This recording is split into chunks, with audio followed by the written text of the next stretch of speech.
Greetings, families. I got a lot of positive feedback from you on the video message instead of sending you multiple texts on the remind or even a full description on the remind of how we were going to be doing things for the final weekend of wrapping this show up and putting it together. So I'm super excited. Everything really fell into place last night. We made some changes with the choir, which will keep us out of the weather and the elements, and it makes a very nice transition in the show for the kids in our choir to come on stage. So with that, those that weren't there last night will get briefed today. This dress rehearsal will go just like things will tomorrow and Friday, which is why their call time is the same tonight as it's going to be for the show on Friday and Saturday. Your children will no longer be able to be dropped off in the lobby. They will need to be escorted in to the choir dressing room, and that's for their safety. I do not have enough manpower helping me to be able to see kids get dropped off and watch them walk down the hallway.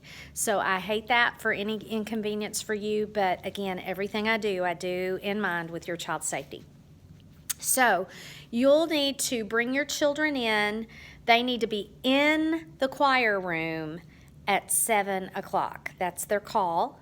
As soon as they get in the choir room, I'll have a choir mom there helping to get them in their choir robes. Their candles will be preset. Everything will be ready to go.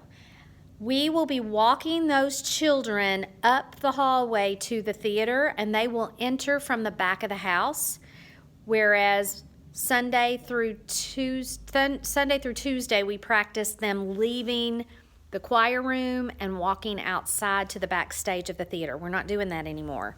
There is a forecast of rain all weekend, so we're going to keep your kids as healthy as we can and as dry as possible. So that will be one change. With that being the case, your children will not leave the stage and walk outside in the elements to go back to the choir room. After our final song, Joy to the World, the cast will have all come out for their curtain call, and we are asking everyone to go to the edge of the stage and have a seat. That way people in the audience can come up and say hello, and we're so proud of you, and things were awesome, and we're going to let kids greet people from the end of the stage for a little bit, and then we're going to be dismissing the cast and the choir at the same time to go back to their dressing rooms. So when Miss Nadine and I see that it's been long enough and most people have had an opportunity to talk to the kids, we will tell them it's time to dismiss to their rooms, and I will be walking the choir back to the choir room with the choir mom. At that point, they will be responsible for putting their choir robes back on the hangers and getting everything preset for the next night's show. You will need to come to that room and wait in the hallway for us to dismiss them to you safely, like we do at choir. So that's going to be the way things roll. On Sunday, the cast of the show will have to stay late to help strike the set and the props and the costumes. I am not asking the choir to help us do anything in the theater. I am only asking the cast to help us pack up the costumes and the candles that they will have used. So they will not have to stay long at all. On Sunday, if our show ends around 3:15, they'll probably be able to leave about 3:30, 3:45.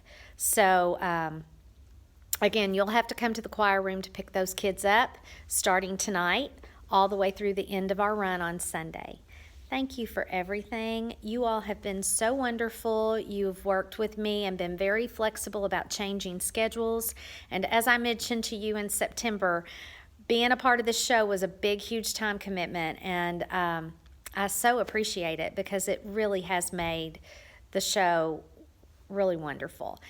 We start regular choir rehearsals again on Monday, and we'll be finishing learning up our last song for the Sand Spring performance that we have at the end of the month. Thank you.